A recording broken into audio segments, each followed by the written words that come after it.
Good evening students, मैं विनय sir आप लोगों को नॉलेज लाइम चैनल के माध्यम से स्वागत करता हूं।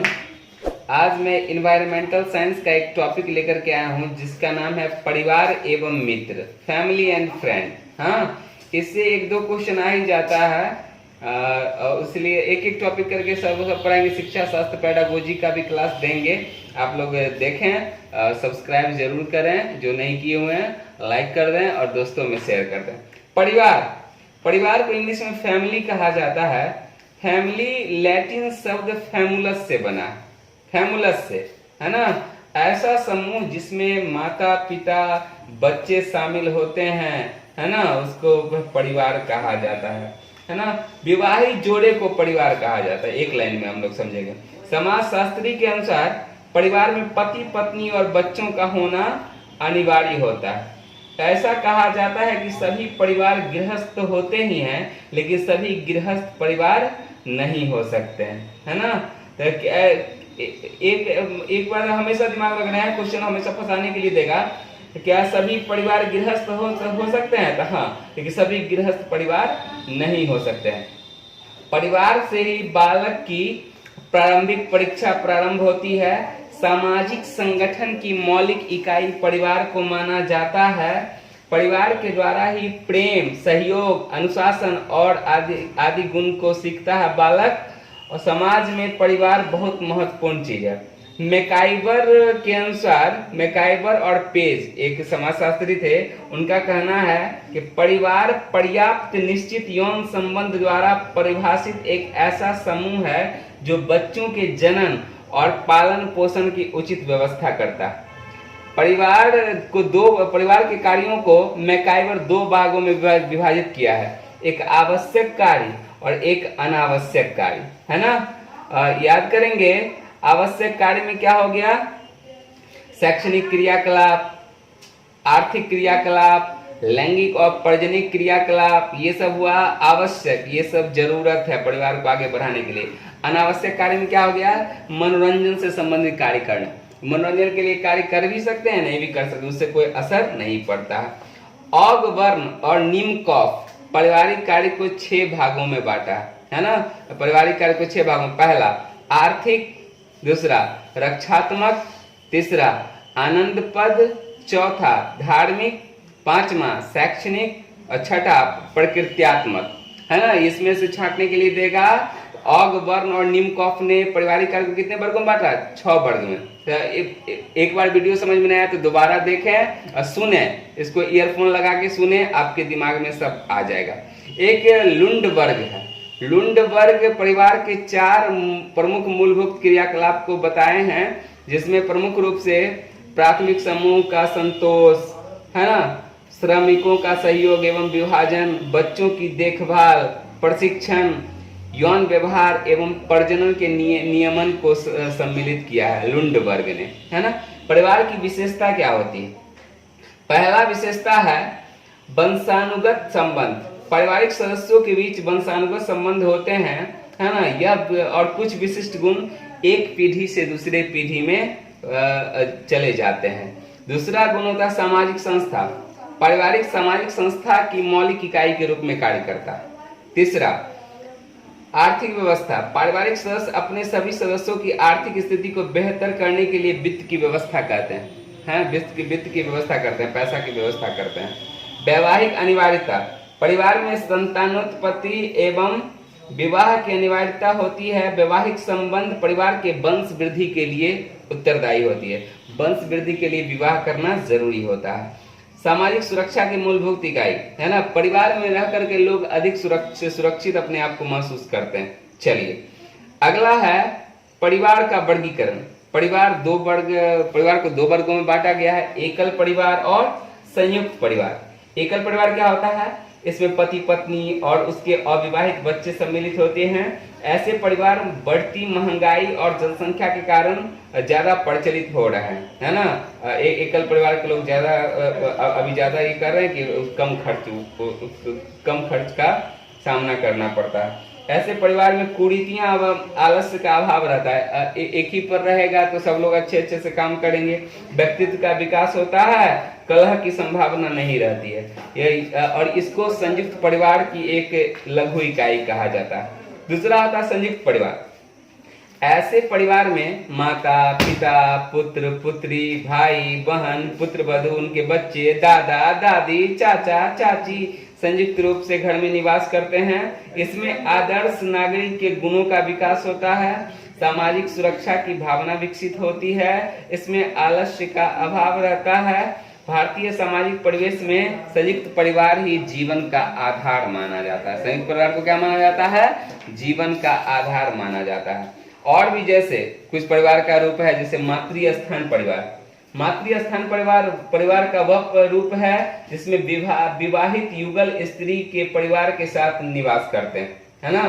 स्त्री के परिवार के साथ जब रहना होता है तो मातृस्थान परिवार कहते हैं, और जब विवाहित युगल पुरुष के परिवार के साथ रहना होता है उसको पितृस्थान परिवार कहा जाता है।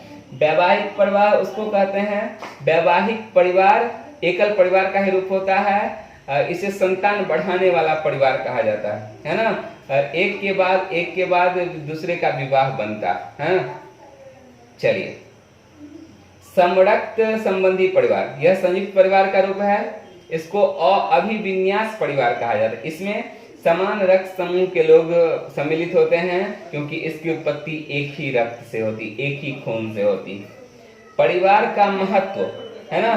परिवार वह प्रासंगिक स्थान है जहां सर्वप्रथम बालक का समाजीकरण होता है, पहला नंबर। दूसरा नंबर, बालक के परिवार की सामाजिक स्थिति भी, है ना, बालक के सामाजिक विकास को प्रभावित करती है। जैसा परिवार रहेगा वैसा उसका बच्चा का सामाजिक विकास होगा। माता पिता के स्वास्थ्य एवं शारीरिक रचना का प्रभाव भी बच्चों पर पड़ता है। यदि वे रोगी और निर्बल हैं तो बच्चे भी रोगी और निर्बल हो सकते हैं। स्वस्थ माता पिता का संतान हमेशा स्वस्थ होता है।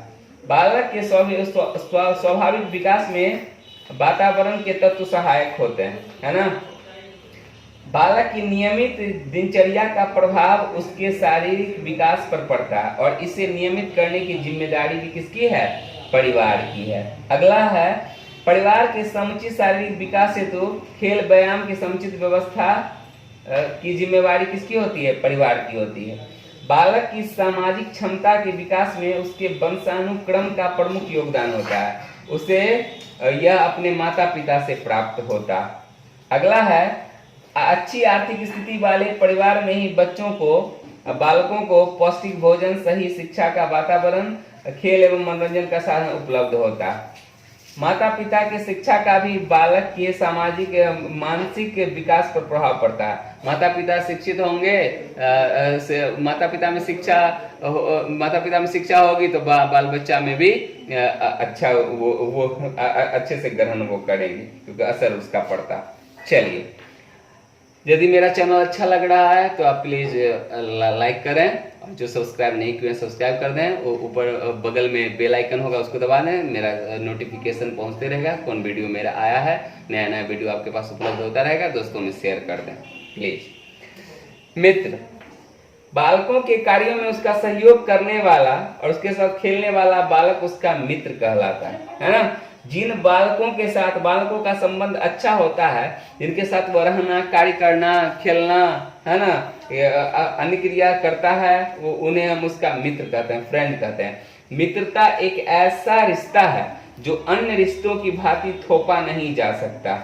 अपनी सुविधा और रुचि के अनुसार देख परख कर मित्र चुनने की स्वतंत्रता होती है। यह ऐसा बंधन होता है जो लोगों के मन को जोड़ता है। इसी के आधार पर वे एक दूसरे के लिए कुछ भी करने को तैयार रहते हैं। मित्रों के बीच के आपसी संबंध को क्या कहते हैं? मित्रता कहते हैं।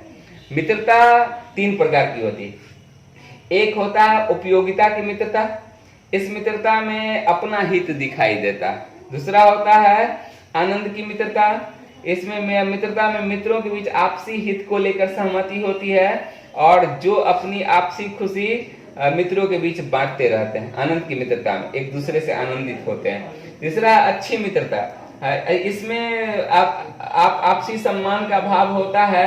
एक दूसरे के साथ आनंद करते हैं, इसमें मित्रता हितपूर्ति और आनंद के लिए नहीं होती है ना, आनंद के लिए नहीं होती है, मतलब उसको जो भी जरूरत पड़ेगा तो दूसरा मित्र हमेशा खड़ा रहेगा, है ना, एक दूसरे के लिए मर मिटने वाला, उसको अच्छी मित्रता कहते हैं। मित्रता का महत्व, है ना, बच्चों के सर्वांगीण विकास के लिए मित्रता का महत्व बहुत ज्यादा है ना, मानसिक विकास इससे होता है, और एक अच्छा मित्र बालक को कुसंगति से बचाता है, एक अच्छा मित्र ही सामाजिक आदर्शों एवं मूल्यों को सिखाता है, और अच्छा मित्र बच्चों को पाश्विक प्रवृत्ति अपनाने से बचाता है, ये याद रखेंगे।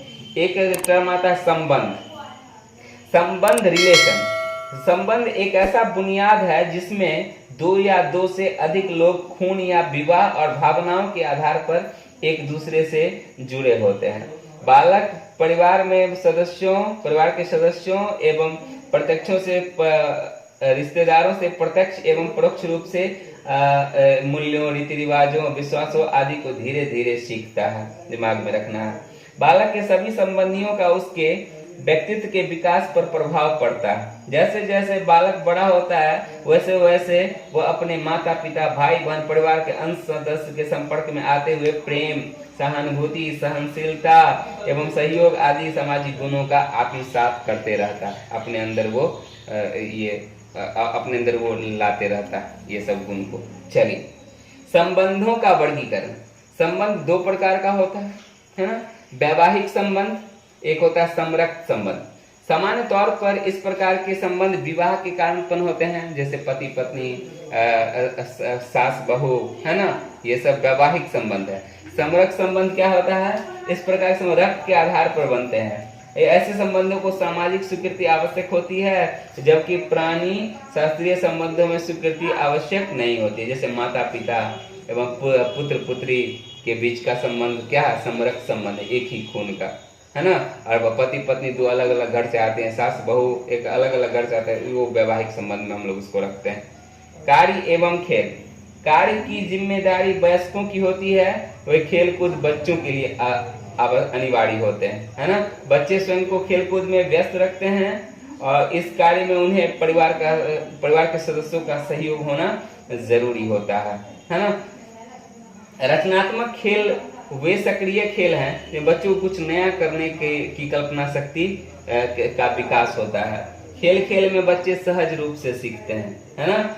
जैसे क्या बोलते हैं, प्रारंभ में वस्तुओं को मतलब बालकों को विभिन्न प्रकार से प्रयोगों में खेल द्वारा सीखना बहुत आसान हो जाता है। प्रारंभ में वस्तुओं को एक के ऊपर एक लगाने, ब्लॉक जोड़कर आकृति बनाने, रचनात्मक खेल बालकों द्वारा खेला जाता है। प्रोजेक्ट विधि है, किंडरगार्टन विधि है, मॉन्टेसरी विधि है, डाल्टन विधि है। सब विधि के बारे में हम लोग जब पेडागोजी पढ़ेंगे तो उसमें हम लोग जानेंगे। ह्यूरिस्टिक विधि है, बेसिक शिक्षा है, खेलकूद सामाजिक क्रियाकलाप द्वारा बच्चों को शिक्षा दिया जाता है ना। खेल और बालकों के विकास में योगदान। खेल का बालकों के विकास में योगदान। खेलकूद से बच्चों का शारीरिक एवं मानसिक विकास होता है। बच्चों के शारीरिक मानसिक ज्ञानात्मक क्षमता में विकास होता है। बच्चे स्फूर्तिवान होते हैं, इसकी मांसपेशियां, हड्डियां मजबूत होती है, पाचन क्रिया सुदृढ़ होती है, शरीर को अतिरिक्त ऑक्सीजन मिलता है, फेफड़े मजबूत होते हैं, है ना। मानसिक रूप को तीव्रता प्रदान करता है खेलकूद, है ना। इतना चीज आपके दिमाग में रहना चाहिए। क्वेश्चन है, ऐसे कुछ क्वेश्चन हम लोग डील करते हैं, पूछा गया है, उसको हम लोग देख लेते हैं वीडियो क्लास में। परिवार क्या है? एक समूह है, एक समुदाय है, एक सामाजिक संस्था, एक भीड़ है। आंसर आना चाहिए एक सामाजिक संस्था है। समाज शास्त्रियों के अनुसार परिवार में पहला है पति पत्नी और बच्चों का होना अनिवार्य है, माता पिता और पति पत्नी का होना अनिवार्य है, माता पिता और बच्चों का होना अनिवार्य है, उपयुक्त सभी। आंसर आना चाहिए पति पत्नी बच्चों का होना अनिवार्य है। सामाजिक जीवन की प्राथमिक पाठशाला किसे कहा जाता है? आंसर आना चाहिए परिवार को कहा जाता है। किसने परिवार के कार्यों का वर्गीकरण आवश्यक और अनावश्यक रूप में किया? मैकाइवर, लंडबर्ग, आपको ऑगबर्न, निमकॉफ। आंसर मैकाइवर आना चाहिए। परिवार के मुख्य शारीरिक कार्य कौन क्या है? लालन पोषण, भोजन, शारीरिक सुरक्षा, ये सभी। आंसर आना चाहिए ये सभी। सारा चीज का कार्य परिवार ही करता है। परिवार की सामान्य विशेषता क्या है? सामान्य निवास, वैवाहिक संबंध, वंशवाद, ये सभी आंसर आना चाहिए, ये सभी। एकल परिवार के तीव्र प्रचलन के लिए क्या उत्तरदायी है? कलह की संभावना में कमी, महंगाई, जनसंख्या, उपयोग, सभी। भारतीय परिवार का स्वरूप क्या है? मातृसत्तात्मक की पितृसत्तात्मक? आंसर आना चाहिए पितृसत्तात्मक। बालकों का समाजीकरण सर्वप्रथम किसके द्वारा होता है? परिवार के द्वारा, मित्र के द्वारा, शिक्षा के द्वारा? आंसर आना चाहिए परिवार के द्वारा। निम्नलिखित में कौन सी मित्रता सर्वोत्तम है? आनंद की मित्रता, उपयोगिता की मित्रता, अच्छाई की मित्रता? उपयोग, सभी। क्या आप लोग जवाब देंगे? अच्छाई की मित्रता सबसे अच्छा। अरस्तु द्वारा मित्रता के वर्गीकरण में क्या सम्मिलित है? तो आपके दिमाग में तीन दिया हुआ, उपयोगिता की मित्रता, आनंद की मित्रता, अच्छाई की मित्रता, उपयोग, सभी। आंसर सभी आना चाहिए। 3 प्रकार की मित्रता होती है जो मैं वीडियो में बता चुका हूँ। रिश्ते का क्या आधार होता है? रक्त, विवाह, भावना, ये सभी। तो ये सभी आंसर होना चाहिए। समरक्त संबंध में संबंध का आधार क्या है? रक्त है, विवाह है, एक रक्त विवाह दोनों है। आंसर आना चाहिए रक्त। रक्त है तो रक्त होगा। खेलकूद बच्चों के विकास में सहायक होते हैं, ज्ञानात्मक, सामाजिक, शारीरिक, सभी। तो आंसर होना चाहिए सभी, है ना। एक क्वेश्चन और, किस प्रकार के परिवार में विवाहित युगल स्त्री के परिवार के साथ रहते हैं? विवाहित युगल स्त्री के साथ, तो उसको मातृ स्थान कहेंगे, पितृ? तो आंसर आना चाहिए मातृ स्थान परिवार कहा जाता है ना। महिलाओं के साथ रहते हैं तो मातृ स्थान, पुरुष के साथ रहेंगे तो, विवाहित पुरुष के साथ रहेंगे तो पितृ स्थान परिवार कहा जाता है। दिमाग में सेट हो जाना चाहिए। एक क्वेश्चन है, परिवार एक इकाई होता है, इसमें माँ, पिता, उनके 2 बच्चे होते हैं। सीटेट में पूछा गया 2016 में। यह कथन है सही, यह कथन पहला है सही नहीं है, क्योंकि यह कथन ये स्पष्ट करना चाहिए कि बच्चे जैविक होते हैं। दूसरा है सही नहीं है, क्योंकि परिवार कई प्रकार के होते हैं तथा परिवार का केवल एक ही प्रकार में वर्गीकरण नहीं किया जा सकता है। तीसरा है सत्य है, क्योंकि यह एक किसी आदर्श परिवार का आकार है। चौथा है सत्य है, क्योंकि सभी भारतीय परिवार इसी प्रकार के होते हैं। तो आंसर आना चाहिए सत्य है, क्योंकि यह किसी आदर्श परिवार का आकार है। परिवार एक इकाई होता है जिसमें माँ, पिता और उनके बच्चे होते हैं। चलिए, मैं सब लोग वीडियो को जरूर देखें। मेरा हमेशा वीडियो आता है 5 जुलाई के लिए मैं वीडियो सब दे रहा हूँ। आप उसको सुने, बार बार सुने, आपके दिमाग में सारा आ जाएगा।